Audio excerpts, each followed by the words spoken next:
नमस्कार विद्यार्थी मित्रांनो, पुन्हा एकदा स्वागत आहे तुमचं आपल्या YouTube चॅनलमध्ये, ज्याचं नाव आहे द कन्सेप्ट बिल्डर. आणि ह्या ठिकाणी टेलिग्राम चॅनलची लिंक प्रोव्हाइड केलेली आहे, ज्या ठिकाणी तुम्हाला आपल्या आर्टिकल्सचे PDFs अवेलेबल होतील. So let's move to our first article. तर पहिल्या आर्टिकलचं हेडिंग आहे इराण आफ्टर इब्राहिम रायसी.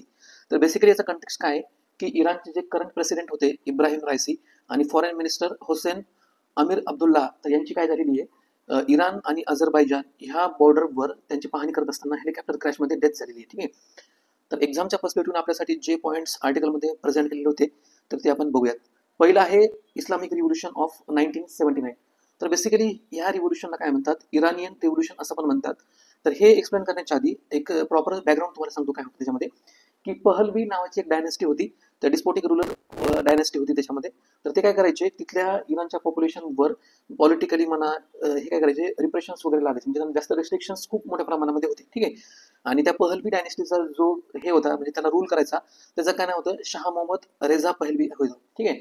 तर ह्या ऑपरेशनला कंटाळून तिथल्या एका इस्लामिक रिपब्लिक मधल्या एका नेत्याने काय केलं, की त्या नेत्याचं नाव होतं आयातुल्लाह रहुल्ला खोमेनी. ठीक आहे. त्यांनी काय केलं, रिव्होल्युशन केलं.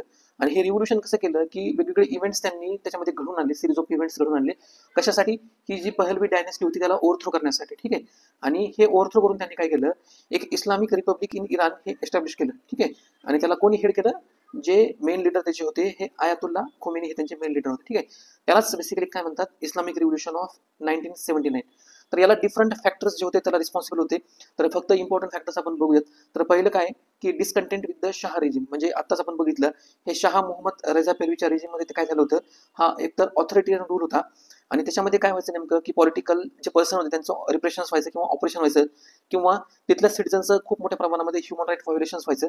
आणि इकॉनॉमिक इनइक्वॅलिटी आणि डिस्पॅरिटी त्यांच्या त्या राज्यामध्ये होती. याला कंटाळून काय केलं, या खोमेनीनं काय केलं, एक रिव्होल्युशन स्टार्ट केलं ओव्हरथ्रो करण्यासाठी. ठीक आहे. हे पहिलं रिझन. सेकंड रिझन इम्पॉर्टंट काय, की इकॉनॉमिक चॅलेंजेस. आता त्यावेळेस काय झालं होतं, ह्या शाह रेजिमच्या अंडर खाली इराणला खूप मोठ्या प्रमाणामध्ये इकॉनॉमिक चॅलेंजेस म्हणा किंवा सँक्शन्स वगैरे म्हणा, तर त्यांच्यावर इम्पोज केले गेले होते. ठीक आहे. आणि हे झाल्यामुळे काय झालं होतं, खूप मोठ्या प्रमाणामध्ये इन्फ्लेशनचा रेट आणि अनएम्प्लॉयमेंटचा रेट त्या ठिकाणी वाढलेला होता. आणि या दोन रिझन्सला कंटाळून काय झालं, की पब्लिक जो डिसकंटेंट, त्याला पब्लिक अनरेस्ट पण असं म्हणतो, तर तो एमर्ज झाला. आणि एमर्ज झाल्यामुळे काय झालं, की ही जी पहलवी डायनेस्टी होती त्याला ओव्हरथ्रो करण्यासाठी हे इम्पॉर्टंट रिझन्स रिस्पॉन्सिबल झाले. ठीक आहे. याचं जर आउटकम बघितलं तर बेसिकली दोन आउटकम आहेत. तर काय, की हे पहलवी डायनेस्टी आहे त्याचा एंड झाला. आणि दुसरं काय झालं, की हा जो खोमेनी होता तर त्याने काय केलं, एक इस्लामिक रिपब्लिक एस्टॅब्लिश करण्याचा प्रयत्न केला. ठीक आहे. आणि त्याच्यामुळे काय झालं, थिओक्रॅटिक गव्हर्नमेंट जे, तर त्या ठिकाणी ते एस्टॅब्लिश करण्याचा त्यांनी प्रयत्न केला. तर बेसिकली थिओक्रॅटिक गव्हर्नमेंट म्हणजे काय असतात, की ज्या ठिकाणी एक सिस्टीम ऑफ गव्हर्नमेंट असते आणि जे रिलिजियस लीडर्स किंवा इन्स्टिट्यूशन असतात तर ते काय करतात, इम्पॉर्टंट पॉलिटिकल पॉवर जी असते तर ती होल्ड करण्याचा प्रयत्न करतात. ठीक आहे. आणि त्यांचे जे रिलिजियस लॉज आहेत किंवा प्रिन्सिपल्स आहेत तर त्यानुसार स्टेटला गव्हर्न करण्याचा प्रयत्न करतात. त्यालाच काय म्हणतात, थिओक्रॅटिक गव्हर्नमेंट असं म्हणतात. म्हणजे बेसिकली रिलिजियस पर्सननं आणि रिलिजियसच्या लॉनं चालवलेलं गव्हर्नमेंट, त्याला थिओक्रॅटिक गव्हर्नमेंट असं म्हणतात. म्हणजे सुरुवातीची जी सिच्युएशन होती त्याच्यापेक्षा वर्स्ट सिच्युएशन या ठिकाणी आपल्याला बघायला मिळते थिओक्रॅटिक गव्हर्नमेंटमध्ये. आता मेन ते काय, की पॉलिटिकल लँडस्केप जो आहे हा टर्न झाला.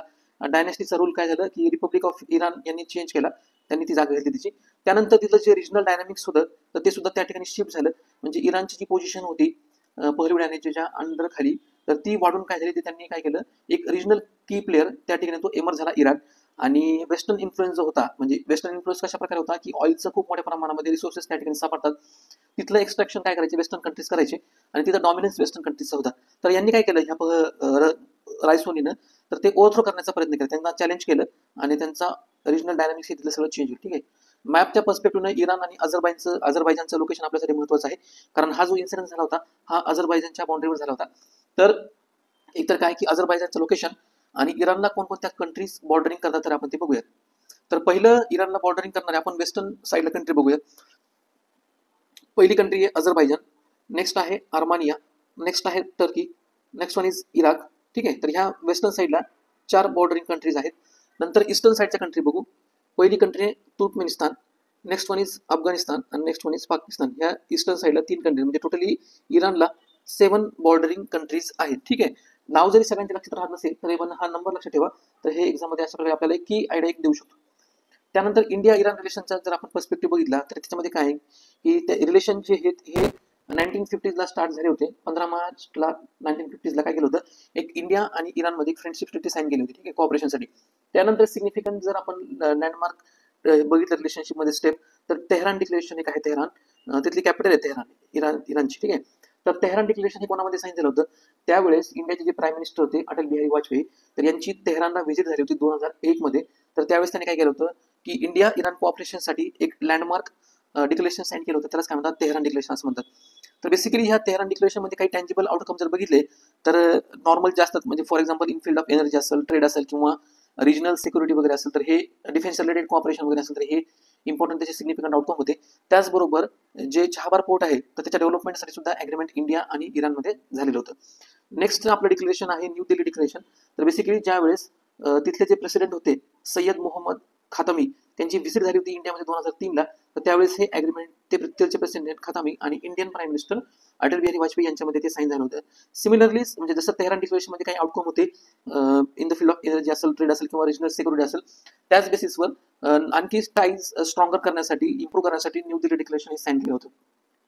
नेक्स्ट आपला इम्पॉर्टंट स्टेप आहे, माइलस्टोन आहे 2018ला सिव्हिलायझेशनल कनेक्ट अँड टेम्पररी कंटेक्स्ट. हे एक जॉईंट स्टेटमेंट ह्या नावाने त्यांनी इश्यू केलं होतं. कोणी इश्यू केलं होतं? त्यावेळेस इंडियाचे जे प्राईम मिनिस्टर आहेत, म्हणजे सध्याचे जे प्राईम मिनिस्टर नरेंद्र मोदी आणि इराणचे प्रेसिडेंट जे आता हेलिकॉप्टर क्रॅशमध्ये एक्सपायर झाले, हसन रोहानी, तर यांनी काय केलं होतं? नाही सॉरी, हे आधीचे प्रेसिडेंट होते हसन रोहानी. तर यांच्यामध्ये हे डिक्लेरेशन जॉईंट स्टेटमेंट इश्यू झालं होतं डेव्हलपमेंटसाठी. ठीक आहे, सिव्हिलायझेशनल कनेक्ट आणि कंटेम्पररी कंटेक्स्ट नावाचं. नेक्स्ट आपला इम्पॉर्टंट पॉईंट आहे चहाबार पोर्ट. तर बेसिकली इंडियाचं आणि इराणचं जे डेव्हलपमेंटचं जे पर्स्पेक्टिव्ह चहाबार पोर्ट इंडिया हे डेव्हलप करणार होतं. आणि याचा जर रूट बघितलं तर काय आहे? तेहरान डिक्लेरेशनमध्ये याचा रूट आहे. ठीक आहे. तर याचं लोकेशन बघून घेऊयात. चहाबार पोर्टचं इराणमध्ये कुठं लोकेशन आहे? तर हे बघा, या ठिकाणी मॅपमध्ये तुम्हाला इराण दिसतो, या ठिकाणी इराण, आणि त्याचं चहाबार पोर्ट हे लोकेशन आहे. ठीक आहे. आता ह्या चहाबार पोर्टच्या डेव्हलपमेंटमुळे आपल्याला काय होणार आहे की पाकिस्तानला बायपास करून एकतर सेंट्रल एशियामध्ये आपल्याला डायरेक्ट एंट्री मिळणार आहे, आणि दुसरी गोष्ट काय, अफगाणिस्तानमध्ये सुद्धा आपल्याला डायरेक्ट एंट्री मिळणार आहे. हे जे ग्वादार पोर्ट या ठिकाणी दिसतं हे पाकिस्तानमधलं एक पोर्ट आहे, आणि ते तिथं चायनाच्या असिस्टन्सनं काय करते, पाकिस्तान डेव्हलप करते. ठीक आहे. नेक्स्ट आपला पॉईंट आहे इकॉनॉमिक कॉपरेशन. इकॉनॉमिक कॉपरेशनमध्ये जर महत्त्वाचे मुद्दे जर बघितलं तर हेच आहे की ऑइल सप्लाय, क्रूड ऑइलचं सप्लाय इंडिया खूप मोठ्या प्रमाणात इम्पोर्ट करतं. नेक्स्ट इम्पॉर्टंट पॉईंट आहे डिफेन्स कॉपरेशन. इंडिया आणि इराणमध्ये काय झालं होतं, 2002ला एक डिफेन्स कॉपरेशन साईन झाली होती. ठीक आहे. म्हणजे त्याला अधिक बळकटी देण्यासाठी दोन देशाच्या त्यामध्ये समजा for example exchange of information वगैरे असेल किंवा जे डिफेन्स इक्विपमेंट त्यांचं शेअरिंग वगैरे असेल, तर त्यासाठी ही डिफेन्स कॉपरेशन साईन झाली होती. त्यासाठी तुम्हाला इथे एक प्रॅक्टिस क्वेश्चन देण्यात आलेला आहे. P5+1 नेशनच्या रिलेटेड हा क्वेश्चन आहे. तर तुम्ही हा होमवर्क म्हणून सॉल्व्ह करायचा आहे. नेक्स्ट आपलं आर्टिकलचं हेडिंग आहे अंटार्क्टिक पार्लमेंट. तर बेसिकली ह्या आर्टिकलचा कंटेक्स्ट काय आहे? जी 46th मीटिंग आहे अंटार्क्टिक ट्रिटी कन्सल्टेटिव्ह मीटिंग, त्यालाच अंटार्क्टिक पार्लमेंट पण असं म्हणतात. तर याची मीटिंग जी आहे तर हे केरळमधील कोची या ठिकाणी होत आहे. ठीक आहे. म्हणजे मे 20 ते मे 30 पर्यंत ही मीटिंग केरळमधील कोची या ठिकाणी होणार आहे. तर ही मीटिंग ही कोणी ऑर्गनाईज केलेली आहे? इंडियामध्ये कोऑर्डिनेटिंग एजन्सी जर बघितलं तर नॅशनल सेंटर फॉर पोलार आणि ओशनिक रिसर्च ही एक त्याच्यामध्ये कोऑर्डिनेटिंग एजन्सी आहे, along with ministry of earth science. तर एक्झामच्या पर्स्पेक्टिव्ह आपल्यासाठी जे इम्पॉर्टंट पॉईंट्स आहेत तर आपण बघूया.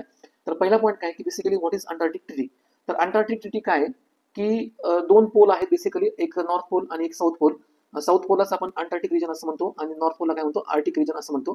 ठीक आहे. तर त्याच्या रिलेटेड ही ट्रिटी आहे. हे काय की इंटरनॅशनल ॲग्रीमेंट आहे, आणि त्याचं एम काय होतं की तिथलं जे सायंटिफिक रिसर्च आपण त्या ठिकाणी अंटार्क्टिकमध्ये करणार आहोत तर त्याला प्रिझर्व करायचं आणि त्याला प्रोटेक्ट करायचं. ठीक आहे.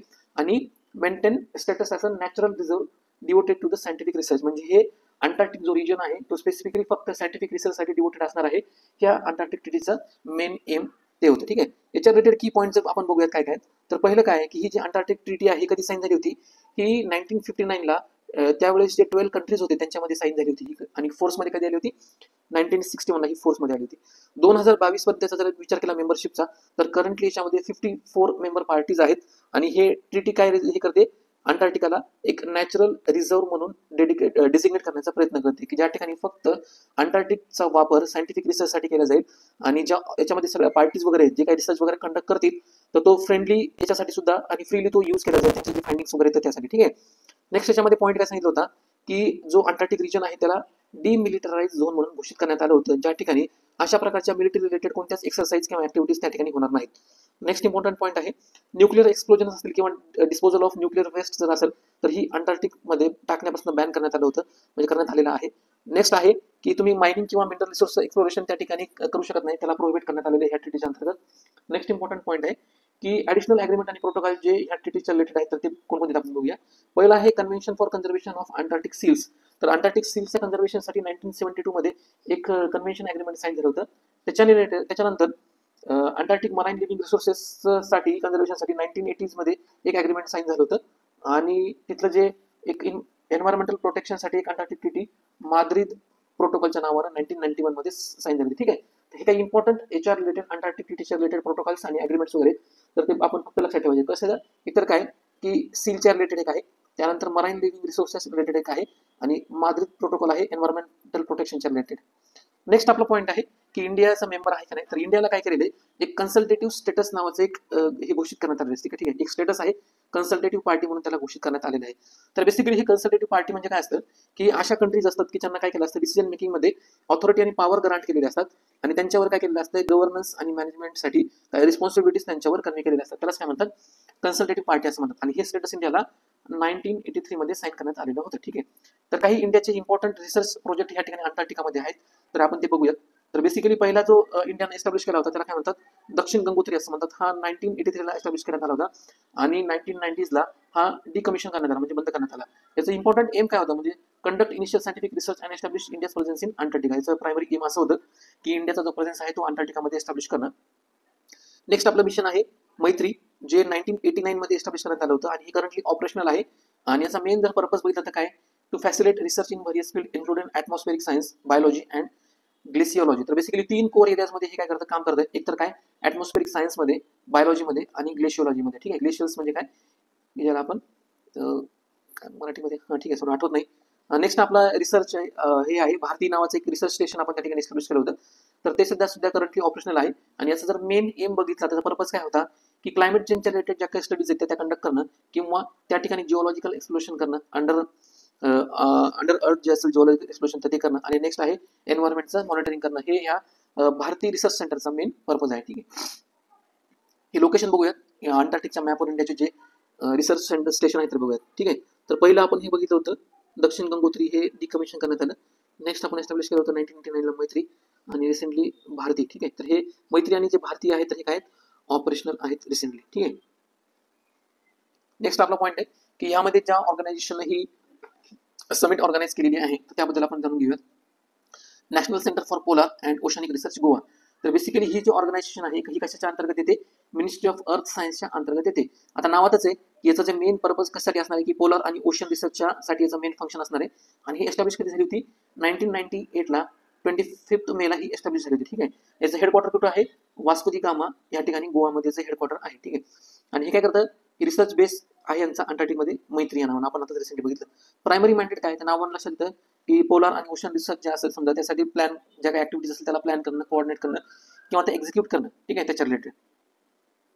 आणि या ठिकाणी तुम्हाला प्रॅक्टिस क्वेश्चन दिलेला आहे अंटार्क्टिक ट्रीटीच्या रिलेटेड, तर तुम्ही होमवर्क म्हणून तो सॉल्व्ह करून घ्यायचा आहे.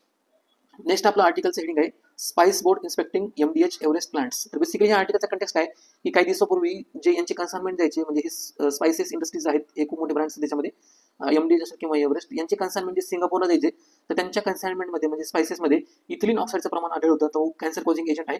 तर त्यांनी कन्सर्न रेज केला होता. त्यांनी काय केलं होतं, इंडियाचे जे एक्सपोर्ट आहे तर त्यांना बॅन केलं होतं. तर त्याच्या रिलेटेड हा इंडियाचा जो स्पाइस बोर्ड आहे तर ते काय करायला इन्स्पेक्शन कॅरी आउट करणार आहे ह्या इंडस्ट्रीजमध्ये. ठीक आहे. तर हा स्पाइस बोर्ड बद्दल आपण जाणून घेऊया. तर ही जी ऑर्गनायझेशन आहे कशाच्या अंडर एस्टॅब्लिश करण्यात आलेली आहे, मिनिस्ट्री ऑफ कॉमर्स आणि इंडस्ट्रीच्या अंतर्गत ही ऑर्गनायझेशन एस्टॅब्लिश करण्यात आलेली आहे. प्रिलिमच्या पर्स्पेक्टिव्हने हा जो पॉईंट खूप महत्त्वाचा आहे आणि बर्निंग पॉईंट असल्यामुळे पॉसिबिलिटी आहे की अशा प्रकारचे क्वेश्चन ते विचारू शकतात. याचा प्रायमरी ऑब्जेक्टिव्ह काय की इंडियाचे जे स्पाइसेस आहेत तर त्यांना प्रमोट करणं ग्लोबली आणि सपोर्ट प्रोव्हाइड करणं डोमेस्टिक इंडस्ट्रीला. याचे इम्पॉर्टंट की प्रोव्हिजन्स आपण बघूयात. एस्टॅब्लिशमेंट वगैरे कधी झाली, ती ऑब्जेक्टिव्ह आणि प्रॉपर याचे फंक्शन्स काय. याचं जर एस्टॅब्लिशमेंट बघितलं तर ही काय स्टॅट्युटरी ऍक्ट याची एस्टॅब्लिशमेंट झाली होती 1987 ला, स्पाइसेस बोर्ड ऍक्ट 1986च्या अंतर्गत. ठीक आहे. आणि ह्या ऍक्टने काय केलं होतं की सुरुवातीचा जो कार्डॅमॉन बोर्ड आणि स्पाइस एक्सपोर्ट प्रमोशन काउन्सिल होतं त्याला रिप्लेस करून काय, काउन्सिलला रिप्लेस करून काय आलेलं आहे, बोर्ड आलेलं आहे. ठीक आहे. स्टॅट्युटरी पॉवर याला स्पाइस बोर्ड ऍक्ट 1986च्या अंतर्गत अवेलेबल आहेत. याचा जर मेन ऑब्जेक्टिव्ह बघितलं तर काय की हे डेव्हलप, प्रमोट आणि रेग्युलेट करतं जो इंडियामधला जो स्पाइसेसचा एक्सपोर्ट आहे त्याच्या रिलेटेड सगळ्या गोष्टी हे बघतं. त्यानंतर काय एक असिस्टंट आणि सपोर्ट प्रोव्हाइड करतं फार्मरला म्हणा, एक्सपोर्टरला म्हणा किंवा स्पाइस इंडस्ट्री रिलेटेड वेगवेगळे स्टेक होल्डर्स त्यामध्ये इन्व्हॉल्व असतात त्यांच्यासाठी. त्यानंतर काय करतं हे रिसर्च डेव्हलपमेंट अँड इनोव्हेशनसाठी ज्या काही ऍक्टिव्हिटीज वगैरे आहेत म्हणजे प्रोडक्शनच्या रिलेटेड असतील किंवा प्रोसेसिंगच्या रिलेटेड असतील ह्या मसाल्याच्या रिलेटेड, तर रिसर्चला डेव्हलपमेंटला आणि इनोव्हेशनला हे फॅसिलिटेट करण्याचं काम करतं. मेन इम्पॉर्टंट फंक्शन जर बघितले तर मार्केटिंग आणि प्रमोशनचं फंक्शन आहे. त्यानंतर फायनान्शियल असिस्टन्स, क्वालिटी कंट्रोल करणं, इन्स्पेक्शन करणं किंवा सर्टिफिकेशन प्रोव्हाइड करणं स्पाइसच्या एक्सपोर्टसाठी. त्यानंतर डेव्हलपमेंट ऑफ इन्फ्रास्ट्रक्चर म्हणजे इन्फ्रास्ट्रक्चर आणि पोस्ट हार्वेस्ट फॅसिलिटीज हे डेव्हलपमेंट करणं आणि promotion of organic spice farming सुद्धा यांच्या अंतर्गत यांचे इम्पॉर्टंट फंक्शन्स वगैरे येतात. ठीक आहे. नेक्स्ट आपल्या आर्टिकलमध्ये इम्पॉर्टंट पॉईंट आहे स्टीम स्टरलायझेशन टेक्नॉलॉजी. तर बेसिकली हे काय असतं, जसं आपलं प्रेशर कुकर घरी आपण जसं प्रेशर कुकर यूज करतो ना, तर तशाच प्रकारचं एक ऑटोक्लेव्ह इन्स्ट्रुमेंट लार्ज साईजमध्ये इंडस्ट्रीमध्ये अवेलेबल असतं. आणि याचा पर्पज काय असतो की जे काही पदार्थ वगैरे असतात म्हणजे सॉलिड किंवा लिक्विड जे पदार्थ हाय टेम्परेचर आणि हाय प्रेशरला सस्टेन करू शकतात, तर त्यांच्या स्टरलायझेशनसाठी म्हणजे निर्जंतुकीकरण करण्यासाठी ही टेक्नॉलॉजी वापरली जाते. त्याला ऑटोक्लेव्ह टेक्नॉलॉजी किंवा स्टीम स्टरलायझेशन टेक्नॉलॉजी असं म्हणतात. ठीक आहे. याच्यात काय होतं, स्टीमचा यूज केला जातो अंडर हाय टेम्परेचर आणि हाय प्रेशर, ह्या दोन गोष्टी लक्षात ठेवायच्या. हाय टेम्परेचर आणि हाय प्रेशरचा यूज करून फॉर एक्झाम्पल आणि कुठं कुठं इंडस्ट्रीमध्ये याचा उपयोग होतो, हेल्थ केअर इंडस्ट्री वगैरे असेल किंवा फूड प्रोसेसिंग किंवा फार्मास्युटिकल इंडस्ट्रीज वगैरे असेल, त्या ठिकाणी ह्या टेक्नॉलॉजीचा उपयोग होतो. कशासाठी? मायक्रो ऑर्गॅनिझम आणि पॅथोजन्स ज्या प्रोडक्टमध्ये आपण स्टरलायझेशन करणार आहोत त्या प्रोडक्टचं, तर त्याच्यामधून ते रिमूव्ह करण्यासाठी. ठीक आहे. याचं ॲडव्हान्टेज जर बघितलं तर काय आहे की हे रिलायबल आणि सेफ आहे आणि याची कॉस्ट इफेक्टिव्ह आहे. ठीक आहे. याला फक्त काय लागतं की स्टीमच्या मार्फत आणि मोठं इक्विपमेंट लागतं बस. आणि दुसरं काय की एन्व्हायरमेंट फ्रेंडली आहे आणि नॉन टॉक्सिक आहे. याच्यामधनं कसल्याच प्रकारचे बाय प्रोडक्ट किंवा वेस्ट प्रोडक्ट तयार होत नाही की जेणेकरून ते टॉक्सिक असतील एन्व्हायरमेंटसाठी किंवा ह्युमनच्या कंझम्पशनसाठी. याच्यानंतर याचं जर डिसएडव्हान्टेज बघितलं तर मेन डिसएडव्हान्टेज म्हणजे काय की जे प्लास्टिक सारखे मटेरियल वगैरे असतात किंवा असे पदार्थ की जे हाय हिट किंवा हाय प्रेशरला सस्टेन करू शकत नाहीत, तर तशा प्रकारचं स्टरलायझेशन प्रोडक्टचं स्टरलायझेशन आपण याच्या अंतर्गत करू शकत नाही, स्टीम टेक्नॉलॉजीच्या अंतर्गत करू शकत नाही. ठीक आहे. तर बेसिकली याचं असं स्ट्रक्चर असतं, आपण बघून घेऊया. प्रेशर कुकर सारखंच असतं, ज्या ठिकाणी एक प्रेशर गेजचा नॉब असतो, त्याच्यानंतर विसल्स वगैरे असतात ते मेंटेन करण्यासाठी प्रेशर, याला लीड वगैरे म्हणतात. आणि या ठिकाणी इलेक्ट्रिक सप्लाय वगैरे असतो आणि प्रोडक्ट याच्या आतमध्ये ठेवलेला असतो. तर यानं काय होतं की हाय प्रेशर आणि हाय टेम्परेचरला स्टीम स्टरलायझेशन केलं जातं. तुमच्यासाठी एक प्रॅक्टिस क्वेश्चन या ठिकाणी प्रोव्हाइड करण्यात आलेला आहे स्पाइस बोर्ड ऑफ इंडियाच्या रिलेटेड, तर तुम्ही तो सॉल्व्ह करून घ्यायचा आहे. नेक्स्ट आपला आर्टिकल आहे the Serum Institute of India ship first set of malaria vaccine doses to Africa.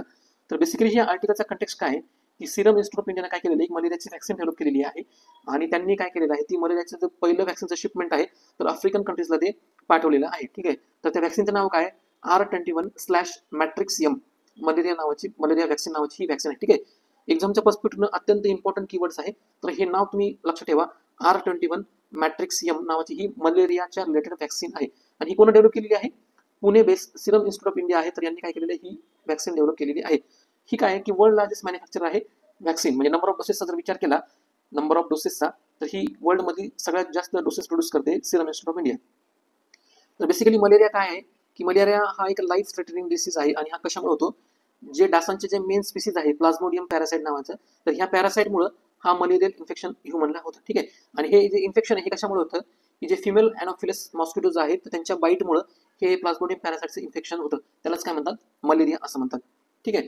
तर बेसिकली फॉर एक्झाम्पल आता हे एक्झामच्या मार्फत समजून घ्या, जास्त कॉम्प्लिकेटेड मध्ये जाण्याची गरज पण नाहीये, सिम्पल याच्यामध्ये समजून घेऊया. हे जे प्लाझ्मोडियम पॅरासाइट आहे तर हा बेसिकली लिव्हरमध्ये ग्रो होतो. सुरुवातीला काय होतं की जो इन्फेक्टेड हे आहे काय म्हणतात त्याला मॉस्किटोज आहेत फिमेल अॅनोफिलस मॉस्किटो, ते काय करतात ह्युमनला बाईट करतात. बाईट केल्यानंतर तिथले जे पॅरासाइट्स आहेत ते काय होतात ब्लडमध्ये जातात. ब्लडमध्ये गेल्यानंतर ते लिव्हरमध्ये मिक्स होतात. लिव्हरमध्ये वेगवेगळ्या स्टेजेसमध्ये ते काय होतात की त्यांचं तिथं त्यांची जी ग्रोथ आहे ती खूप मोठ्या प्रमाणामध्ये म्हणजे त्यांचं काय होतं मल्टिप्लिकेशन होतं. हे मल्टिप्लिकेशन झाल्यानंतर काय होतं की ज्या ब्लडमधल्या आरबीसीज आहेत तर त्यांना ते अटॅच होतात. आरबीसीजना अटॅच झाल्यानंतर काय करतात ते आरबीसीचं ब्रेकडाऊन करतात. ठीक आहे. आणि ब्रेकडाऊन केल्यानंतर काय होतं की पूर्ण त्या ब्लडमध्ये ते पसरले जातात आणि त्यांचं जे जेनेसिस आहे मल्टिप्लिकेशन आहे ते खूप मोठ्या प्रमाणात वाढतं आणि आरबीसीज ब्रेकडाऊन झाल्यामुळे काय होतं की इम्युनिटी माणसाची वीक होऊन जाते. ठीक आहे. आणि काही ज्या आरबीसीज असतात तर ह्या गॅमेटोसाइट्सच्या मार्फत जे दुसरे जे वेक्टर असतात ते काय करतात, समजा नेक्स्ट आपला जर डास चावला तर हे काय असतात कॅरिंग एजंट असतात किंवा वेक्टर एजंट असतात, ते सुद्धा इन्फेक्टेड होतात आणि दुसऱ्या ह्युमन बिंगला ते इन्फेक्ट करण्याची पॉसिबिलिटी असते. तर जनरल अशी सायकल असते. तर मेन इफेक्ट याचा कुठं होतो की लिव्हरमध्ये यांचं पॅरासाइट जे आहे त्यांचं मल्टिप्लिकेशन होतं. ठीक आहे. तर एवढं फक्त लक्षात ठेवा. नेक्स्ट काही इम्पॉर्टंट मेजर्स टाइप्स आणि मलेरियाचे आपण ते बघूयात. याच्यामध्ये बघण्यासारखं काय इथं ट्रान्समिशन जे येतं तर हे सगळ्या टाइप्समध्ये जे फिमेल अॅनोफिलस मॉस्किटो आहे तर त्याच्या मार्फतच होतं. सिम्पटम्स पण कॉमन आहेत, म्हणजे फॉर एक्झाम्पल फिवर असेल, थंडी ताप असेल, डोकं दुखणं, नॉशिया असेल, व्हॉमिटिंग उलटी होणं, मळमळ करणं, अशा प्रकारचे किंवा हातपाय दुखणं वगैरे हे नॉर्मल सिम्पटम्स याच्यामध्ये आहेत. ठीक आहे. आणि मेन आपल्याला बघण्यासारखं काय इम्पॉर्टंट पॉईंट्स आहेत की डायग्नोसिस आणि ट्रीटमेंट याच्यामध्ये इम्पॉर्टंट आहे. ठीक आहे. तर पहिला आपण बघूया प्लाझ्मोडियम फल्सिफेरम. तर बेसिकली हे प्लाझ्मोडियम फल्सिफेरम टाईप जो आहे याचं डायग्नोसिस कशा प्रकारे केलं जातं, मायक्रोस्कोपी म्हणजे ब्लडचं सिमर टेस्ट केला जाते, ब्लड टेस्ट केला जाते, त्याच्यानुसार याचं डायग्नोसिस होतं. नेक्स्ट याचं डायग्नोसिस कसं होतं, एक रॅपिड डायग्नोसिस टेस्ट आहे किंवा पीसीआर काय म्हणतात, पॉलिमरेज चेन रिएक्शन. आपण कोविड-19च्या डिटेक्शनसाठी सुद्धा ही पीसीआर ही टेक्नॉलॉजी आपण वापरतो. फक्त काय ना, डिटेलमध्ये जाण्याच्या आधी मला वाटतं की फक्त एक्झामच्या पर्स्पेक्टिव्ह म्हणजे आतापर्यंत जर एक्झामचा ट्रेंड बघितला तर एक्झाममध्ये फक्त काय विचारतात की ह्या टेक्नॉलॉजीज आहेत, तर ह्या कोणत्या डिसीजच्या डिटेक्शनसाठी किंवा डिसऑर्डरच्या डिटेक्शनसाठी यूज केल्या जातात. म्हणजे सुरुवातीला युपीएससीने काय विचारलं होतं, DOTS डॉट्स नावाचा जो थेरपी आहे ही कशामध्ये यूज केल्या जाते, अशा प्रकारचे क्वेश्चन जे आहेत, म्हणजे जनरल क्वेश्चन, फक्त जनरल अवेअरनेस असला पाहिजे की हे जे डायग्नोसिस आहे कशा प्रकारे केलं जातं. ठीक आहे. तर आताच आपण बघितलं की प्लाझ्मोडियम फल्सीपर्यंत डायग्नोसिस हे मायक्रोस्कोपी, त्यालाच आपण ब्लड टेस्ट असं म्हणतो, किंवा रॅपिड डायग्नोस्टिक टेस्ट किंवा पीसीआर पॉलिमरेज चेन रिएक्शनच्या मार्फत केलं जातं. याची जर ट्रीटमेंट बघितली तर आर्टिमिसिनिन नावाचा एक ड्रग आहे, त्याला कॉम्बिनेशनमध्ये यूज केला जातो. ठीक आहे. नेक्स्ट आपला आहे प्लाझ्मोडियम विवॅक्स. तर सेम याचे ट्रान्समिशन त्या फिमेल मॉस्किटोच्या मार्फत होतं, सिम्पटम सुद्धा सेम आहेत. आणि याचं जर इम्पॉर्टंट डायग्नोसिस बघितलं तर मायक्रोस्कोपी म्हणजे ब्लड टेस्ट नव्हतं. सिमिलरली जसं याचं आहे प्लाझ्मोडियम फल्सीफेरमचं, तेच सगळे पॉईंट याच्यामध्ये आहेत. RDT असेल म्हणजे रॅपिड डायग्नोस्टिक टेस्ट असेल किंवा पॉलिमरेज चेन रिएक्शन असेल. याच्यासाठी जर ट्रीटमेंट बघितली तर क्लोरोक्विनिन नावाचा एक ड्रग आहे, तो यूज केला जातो. आणि दुसरा आहे प्रामाक्विनिन. त्याच्यामध्ये कॉमन लक्षात ठेवण्यासारखं आहे की जे सगळे ड्रग ज्यांच्या शेवटी क्विनिन येतं, क्विनिन, तर हे बेसिकली काय अँटी मलेरियल ड्रग म्हणून यूज केले जातात. ठीक आहे. क्विनिन नावाचे जे ड्रग असतात ना, तर एक फक्त एक जनरल हिंट लक्षात ठेवा तुम्ही एक्झामसाठी. नेक्स्ट आपला पॉईंट आहे प्लाझ्मोडियम ओव्हेली. तर हे सुद्धा याच्यामध्ये मायक्रोस्कोपी, RDT आणि पीसीआर केलं जातं. याच्यामध्ये काय इम्पॉर्टंट जे ड्रग्स आहेत ते क्लोरोक्विनिन आणि प्रायमॅक्विनिन हे सिमिलर आहेत. नेक्स्ट आपला टाईप आहे प्लाझ्मोडियम मलेरी, आणि याच्यामध्ये सुद्धा सिमिलर डायग्नोस्टिक केलं जातं. मायक्रोस्कोपी असेल, RDT असेल किंवा पीसीआर असेल, आणि क्लोरोनिन नावाचा ड्रग याच्यामध्ये यूज केला जातो. आणि नेक्स्ट आपला टाईप आहे प्लाझ्मोडियम नोलेसी म्हणून, आणि सुद्धा हे सुद्धा काय की फिमेल अॅनाफिलस मॉस्किटो. प्रायमरी याचं जर बघितलं तर हे साऊथ ईस्ट एशियामध्ये हा याचा जो प्रकार आहे प्लाझ्मोडियम नोलेसी हा प्रकार आढळतो. आणि याच्यामध्ये सुद्धा मायक्रोस्कोपी किंवा पीसीआरच्या मार्फत त्यांचं डायग्नोसिस केलं जातं. सिमिलर ट्रीटमेंट सुद्धा सिमिलर आहे, क्लोरोक्विन ड्रग याच्यामध्ये दिलं जातं. ठीक आहे. नेक्स्ट आपला पॉईंट याच्यामध्ये आहे ॲडज्युवंट टेक्नॉलॉजी. तर बेसिकली हे ॲडज्युवंट टेक्नॉलॉजी काय असतं की असे म्हणजे फॉर एक्झाम्पल काही फॉर्म्युलेशन्स वगैरे असतात किंवा सबस्टन्सेस वगैरे असतात, ते डेव्हलप करण्यासाठी त्याच्यामध्ये काय केलं जातं की काही ऍड केल्या जातात, काही सबस्टन्स ऍड केल्या जातात, जेणेकरून काय होईल, एखादी व्हॅक्सिन असेल किंवा फार्मास्युटिकल जे प्रोडक्ट असतील किंवा अदर थेरॅप्युटिक एजंट्स वगैरे असतील, तर त्यांची जी इफिकेसी आहे तर ती काय होते, ओव्हरऑल इफिकेसी जी इम्प्रूव्ह होते. आणि ओव्हरऑल इफिकेसी इम्प्रूव्ह झाल्यामुळे काय होतं की त्यांचा जो इम्युनो रिस्पॉन्स सुद्धा आहे पेशंटमध्ये तो सुद्धा इम्प्रूव्ह होतो. त्यालाच बेसिकली काय म्हणतात, ॲडज्युवंट टेक्नॉलॉजी असं म्हणतात. म्हणजे नॉर्मली एखाद्या केमिकल म्हणजे कंपेअर करायचं म्हणलं, केमिकल रिएक्शनमध्ये कॅटलिस्ट जशा प्रकारे वर्क करतो, म्हणजे कॅटलिस्टचं मेन काम काय असतं की त्या रेट ऑफ केमिकल रिएक्शन तो वाढवणं. ठीक आहे. तशाच प्रकारे ॲडज्युवंट टेक्नॉलॉजी म्हणजे काय असतं की अशा प्रकारचे सबस्टन्सेस म्हणा किंवा फॉर्म्युलेशन्स म्हणा, तर ते यूज करायचे व्हॅक्सिनमध्ये, फार्मास्युटिकल प्रोडक्ट्समध्ये किंवा अदर थेरॅप्युटिक एजंट्समध्ये, जेणेकरून काय होईल की त्या व्हॅक्सिनचं फार्मास्युटिकल प्रोडक्ट्स इफिशियन्सी जी आहे तर ती इम्प्रूव्ह होईल. ठीक आहे. त्यालाच काय म्हणतात, ॲडज्युवंट टेक्नॉलॉजी असं म्हणतात. याच्यामध्ये एक्झाम्पल्स लक्षात ठेवा, एक्झामच्या पर्स्पेक्टिव्हनं महत्त्वाचे आहेत. जे प्रॉमिनंट आणि कॉमनली यूज ॲडज्युवंट आहे तर आपण बघूयात. पहिलं काय आहे, इंटरल्युकिन्स आहे. नेक्स्ट आहे इंटरफेरॉन आहे. Next one is aluminium hydroxide. Next one is aluminium phosphate. Application जर बघितलं तर काय ऍप्लिकेशन सुद्धा म्हणजे युपीएससीचा ट्रेंड जर बघितला, सायन्स बेस्ड जर क्वेश्चन वगैरे असतील तर युपीएससी काय करतं, त्याच्या स्पेसिफिकली ऍप्लिकेशन आणि एक्झाम्पलवर फोकस करण्याचा प्रयत्न करते. ठीक आहे. तर बेसिकली ऍप्लिकेशन्स काय की जी व्हॅक्सिनची इफिशियन्सी तर ती इम्प्रूव्ह करणं. नेक्स्ट आहे थेरॅप्युटिक व्हॅक्सिन जे आहेत तर त्यांना डेव्हलप करणे. नेक्स्ट आहे improving the immunogenicity of sub units असेल किंवा रिकम्बायनंट किंवा सिंथेटिक व्हॅक्सिन्स वगैरे असेल तर ते डेव्हलप करणं. आता हे बेसिकली इम्युनोजेनेसिटी काय असतं, तर हे काय असते, त्या सबस्टन्सची ॲबिलिटी असते. म्हणजे फॉर एक्झाम्पल व्हॅक्सिन असेल, अँटीजन असेल किंवा थेरॅप्युटिक प्रोटीन्स वगैरे असतील, तर त्यांचा इम्युनो रिस्पॉन्स बॉडीमध्ये प्रोव्होक करायचं म्हणजे काय करायचं, त्याचा रिस्पॉन्स जो आहे तो वाढवायचा. ठीक आहे. आता हे शब्दाची जर फोड केली तर दोन शब्द याच्यामध्ये ऍड होतात. पहिलं काय की इम्युनो, आणि दुसरे जेनेसिटी म्हणजे काय, जेनेसिस म्हणजे काय, त्याला प्रोव्होक करणं किंवा वाढवणं. मराठीमध्ये जर लेटरिंग म्हणून बघितला तर प्रोव्होक करणं किंवा वाढवणं, तर ह्या जेनेसिसचा अर्थ होतो. नेक्स्ट आपला पॉईंट आहे रिड्युसिंग द रिक्वायर्ड डोसेस. म्हणजे आता हे वाढल्यामुळं डोसेसची जी कॅपॅसिटी ती ऑटोमॅटिकली रिड्यूस होणार. नेक्स्ट काय, facilitating development of vaccine for vulnerable populations. आणि ह्या ठिकाणी तुम्हाला प्रॅक्टिससाठी क्वेश्चन प्रोव्हाइड करण्यात आलेला आहे, तर तो तुम्ही होमवर्क म्हणून सॉल्व्ह करून घ्यायचा आहे. तर आपलं ह्या ठिकाणी आर्टिकल संपलेला आहे. तुम्हाला जर ही आपली बेसिक थीम आवडली असेल, म्हणजे करंट अफेअर्स प्लस त्या रिलेटेड इम्पॉर्टंट बेसिक थ्रीमधला पार्ट, तर आपल्या चॅनलला लाईक करा, शेअर करा, आणि तुमच्या फ्रेंड्स बरोबर सुद्धा शेअर करा. याला सजेशन्स वगैरे काही असतील तर तुम्ही ते कमेंट्समध्ये सजेस्ट करू शकता इम्प्रूव्हमेंटसाठी. आणि आपल्या चॅनलला सुद्धा सबस्क्राईब करा. थँक्यू.